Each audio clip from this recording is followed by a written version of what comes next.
Bonjour à tous mes frères et sœurs. Le grand seigneur Kimbangu a mis un programme en moi. Un programme que je suis obligé d'exécuter. La preuve, à peine réveillé, je n'ai rien fait du tout, à part d'attaquer cette vidéo directement. Car il veut que je vous parle. C'est lui qui parle à travers moi. Il est esprit. Il est Nazali. Cet esprit éternel. Avant de commencer mes frères et sœurs, sachez une chose. Je lis vos messages. Ma sœur Christine, ce matin, j'ai très bien lu ton message. Et il me touche beaucoup. J'aurais voulu te répondre, mais je ne peux pas. Tu sais, Messenger me l'empêche. Tout ce qui m'autorise à faire, c'est de vous envoyer un pouce. C'est tout. Mais je t'ai lu. Alors, tu sens la présence de Dieu dans ta vie. Ça fait 3 semaines. Parce que c'est le véritable Dieu. Qu'il soit glorifié. Alors maintenant, je vais lire avec vous le chapitre 50 du livre d'Enoch. Vous allez comprendre à qui appartient ce livre.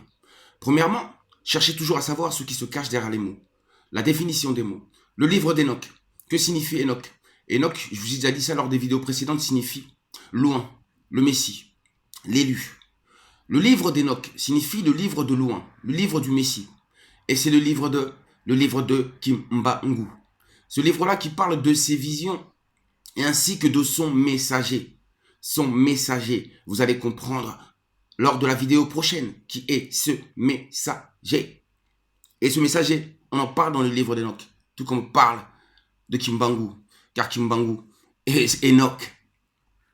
Alors, chapitre 50. Après ce temps, dans le lieu même où j'avais vu de mystère, je fus enlevé par un tourbillon et emporté vers l'Occident. C'est un Dieu mystérieux.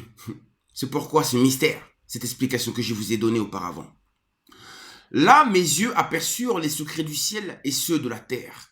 Une montagne de fer, une montagne d'airain, une montagne d'argent, une montagne d'or, une montagne d'un métal liquide, enfin une montagne de plomb.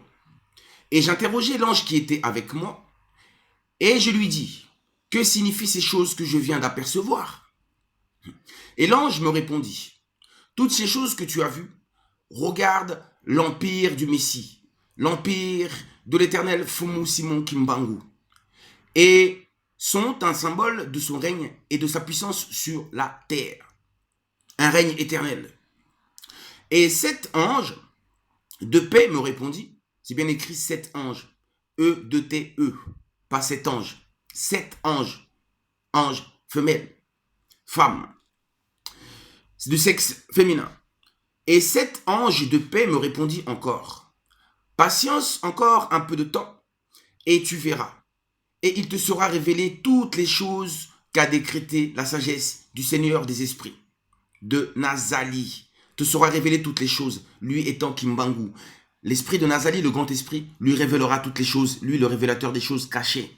Kimbangu, le révélateur des choses cachées. Kimbangu et Nazali. Ces montagnes que tu as aperçues, et qui sont l'une d'airain, l'autre de fer, la troisième d'argent, la quatrième d'or, la cinquième d'un métal liquide, la sixième enfin de plomb, toutes ces montagnes, dis-je, seront dans la présence de l'élu, en la présence de Kimbangu comme un gâteau de miel devant une fournaise ardente, ou comme l'eau qui coule du haut d'une montagne. Elles tomberont à ses pieds. Comment ça, elles tomberont à ses pieds? Qu'est-ce que cela signifie-t-il? Dans ces jours-là, les hommes ne trouveront leur salut ni dans l'or, ni dans l'argent. Tous ces bonheurs éphémères. Et en plus, ces choses-là, vous les trouvez en allant chercher dans les entrailles de la terre. Ça, c'est un péché, car la terre est vivante. Ils ne pourront ni fuir, ni se défendre, les hommes. Alors, il n'y aura plus d'armes à fabriquer avec les reins, ni de cuirasse pour protéger la poitrine. On n'aura plus besoin d'armes, puisqu'on n'aura plus besoin de fuir, ni de se défendre. Le mal ayant disparu de la surface de la terre, le fer deviendra inutile. Cela même ne servira à rien, qu'il ne se rouille ni ne s'use, et le plomb ne sera plus recherché. Il y a du plomb partout, il y a de la rouille partout dans notre monde, un monde métallique. Ce n'est pas le monde de Dieu, ça. Non, ce n'est pas le monde de Kimbangu, ce monde rempli de béton, il n'y a plus de terre. Tout sera rejeté, tout sera effacé de dessus la terre quand l'élu apparaîtra en la présence du Seigneur des Esprits, quand Kimbangu apparaîtra en la présence du Seigneur des Esprits, quand Kimbangu sera habité par le grand esprit, car il est le grand esprit. Nazali, l'éternel je suis.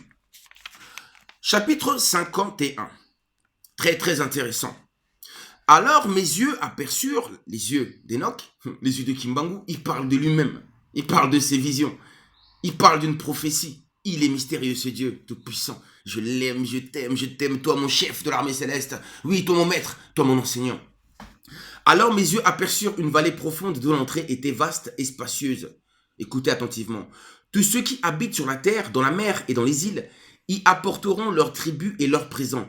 Et cependant, rien ne pourra en combler la profondeur. Leurs mains commettront l'iniquité. Tout ce que les nobles labeurs des justes auront produit, les pécheurs le dévoreront honteusement, comme d'habitude. Mais ils périront de la face du Seigneur des esprits. Ils périront de la face de Kimbangu et de la face de la terre elle-même. Quant aux justes, ils se relèveront et ils vivront dans tous les siècles des siècles. L'éternité nous est offerte, mes frères et sœurs. Venez, venez dans les cercles de Kimbangu. Venez dans le cercle de Dieu. Venez pour l'éternité. Je vis les anges des châtiments qui y habitaient et qui préparaient les instruments de Satan. Alors j'interrogeai l'ange de la paix qui était avec moi. Je lui demandai, pour qui ces instruments? Il me répondit, ils sont préparés pour les rois et les puissants de la terre. Hein? Les gouvernants du monde, peu importe leur couleur. Vous avez entendu? Il me répondit, ces instruments de Satan, de châtiment, sont préparés pour les rois et les puissants de la terre. C'est par là qu'ils doivent périr. Bientôt, ils vont périr. Ils ne nous feront plus souffrir. C'est terminé. Le règne est fini. Ensuite apparaîtra le temple Auguste. Le fameux temple Auguste. Ensuite apparaîtra le temple Auguste, où les élus et les justes se réuniront pour ne plus se séparer par la vertu du nom du Seigneur des esprits, par la vertu du nom du Seigneur des esprits, par la vertu, son nom c'est Nazali, par la vertu de Nazali, par la vertu de Kimbangu, mes frères et sœurs. Lui, le Seigneur des esprits, le Seigneur des brebis. Nous sommes les brebis, nous les élus.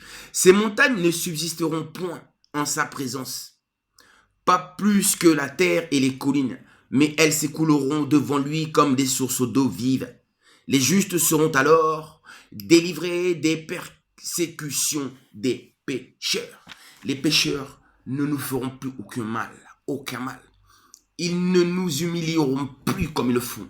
Ils ne nous marcheront plus dessus. Vos patrons maudits, vos collègues maudits qui vous humilient, hein? Les gens de la famille qui vous mettent la honte, qui vous rabaissent, qui n'ont pas d'amour pour vous, tous ces gens qui vous font du mal, qui sont injustes, ceux qui ne veulent pas partager, vous tous là, votre règne prend bientôt fin. Ça, je vous le répète, je vous le répète. Toutes ces choses qui sortent de ma bouche viennent de Kimbangu et vont se réaliser. Il est la parole vivante. Congo. Et sa parole se manifeste toujours.